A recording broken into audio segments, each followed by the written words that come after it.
Hey, what is up guys? My name is Guillaume. Welcome to Thomann's Guitars and Basses and to this series where I build pedal boards, try and give you guys some tips and tricks and best practices as to how you can build your own and make the absolute best out of it. And today, yet another way out of my comfort zone type of episode where I'm going to be building a all-in, do everything, the best it possibly can, bass pedal board.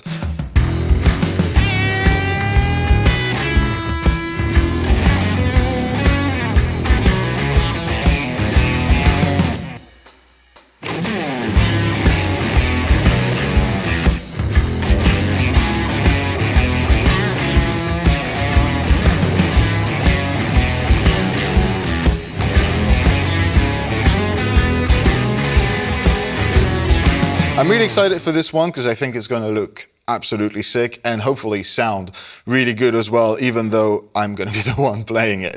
But I'm super psyched. I'm going to start with the platform.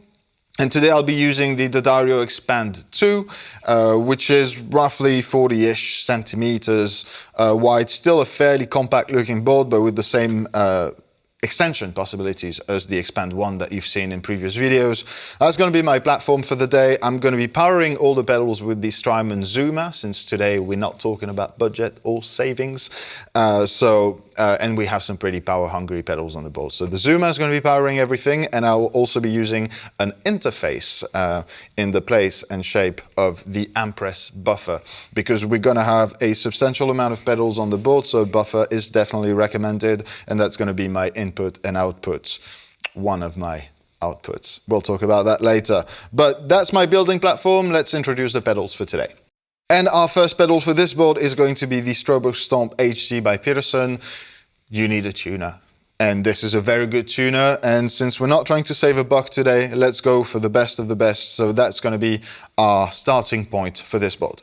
Which takes us to pedal number 2 for this one, not in order that will be visible later, but in the signal chain order. I want to mention that right now, and that is the Canvas Mono by Walrus Audio, which is a really good DI box that will allow me to draw a clean DI signal, a pre-DI signal from that board, and send that with an XLR cable to the mixer. So that's my second pedal for today. And we're on to pedal number 3 for this board. It is the Compressor Bass by Empress. It's a really, really good studio-grade compressor, and you just need one. This is one of the staples of any versatile bass pedal board, and this is one of the best ones that I know, so here it goes. And yet another staple of any solid bass pedal board, that is the Bass Octave Deluxe by MXR. You need an octaver. Here's a really good one. It is a very classic one. I was looking at fancier or more modulated things, octavers with a lot more option, but just reviewing a whole bunch of bass pedal boards, and everyone seems to agree that, you know, if it ain't broken, don't fix it. So this is going to be our octaver for this board. It'll come right after the compressor. And on we go with our first gain stage for this board. This is the Alpha Omicron by Darkglass Electronics, made in Finland. I had to go with a Darkglass product. I don't have a personal favorite. I've been looking at what Julia's been playing, what Patrick's been playing. Everyone agrees, Phil included, that Darkglass is a must. This is a really, really good drive for this board. I think very versatile as well. Even if you don't necessarily want to go into the super modern stuff, this will give you the clarity that you need regardless of what kind of bass playing you are into. So that's going to be our first drive for this board. Which finally leads us to the heart and brains of the operation, that is the 2 Notes Revolt bass, which is the tube-driven analog 3-channel preamp that's going to be our main core sounds. Obviously, you've got cleans, you've got dirt, you've got modern drive, and our main hub when it comes to routing, because we want to have as much flexibility as possible on this board. So we want a pre-DI, as I've mentioned before, but why not having a post-DI? Why not having the option of an effects loop and going to an amp and just using both DI and blending them in post? Everything's possible, and that makes it possible, so it goes on this board. Which finally leads us to the last pedal for this board, that is the Nemesis delay by Source Audio. Is an extremely versatile delay, multi-mode delay, which can also be controlled via MIDI with the Revolt bass, which is really cool if you want to go into that sort of thing. But just altogether, great sounding delay, You might think you don't need one on bass, but you do. So putting this one on there, I'll be using it in the effects loop of the Revolt bass in order to be able to use any of my gain staging and make sure that I have the delay after that gain stage, which is usually where you want it to be. But with that said, we have all the pedals for this board. I'm going to get to assembling it, putting everything together, making sure everything works, and then we'll recap the signal chain and all the ins and outs of the board before giving you guys some sounds.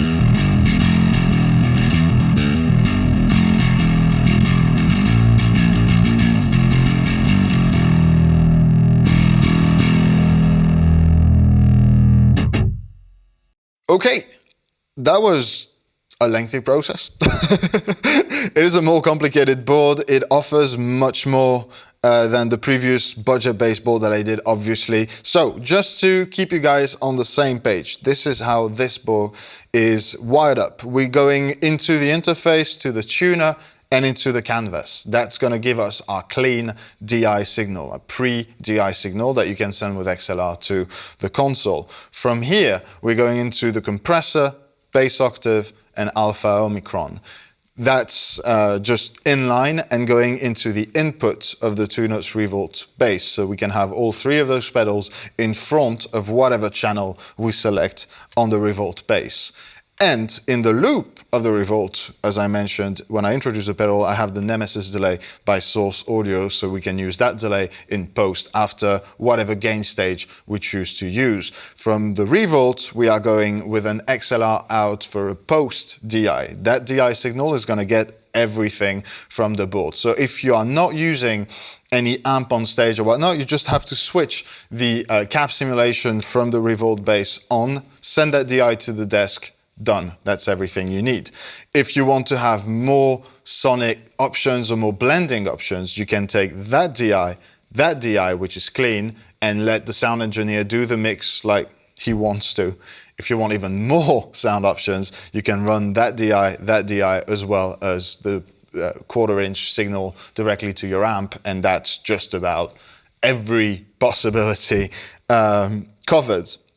So whether you're on stage, whether you're using an amp or not, whether you are in rehearsal, whether you want to play quietly, everything is possible. Those are some of the best bass pedals that I know of. I'm really looking forward to hearing it, so let's do that.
All right, and that was it for the sounds on this board. As usual, not a bass player. I really thoroughly enjoy the sounds, though. I think this is the best of every single scenario, whether you just want to send a clean DI, whether you want to have the post DI and just give that to the desk and be done with it, or have both of them at the same time plus an amp. It does absolutely everything. I really liked all the drive sounds that I got, getting a bit more experimental with the delay and everything. Obviously all the classic bass sounds, compressor, octaver and all of that good stuff. It's a really, really good, very versatile platform, and you can only expand from there depending on the kind of bass playing that you like, the kind of style that you're into, adding more modulation, adding different kinds of compression to have a bit more variation in there. Maybe like sky's the limit, but I think if you go onto that sort of platform and that sort of routing, yeah, you can basically do whatever you want with this board. I really, really like it. I hope you liked it too.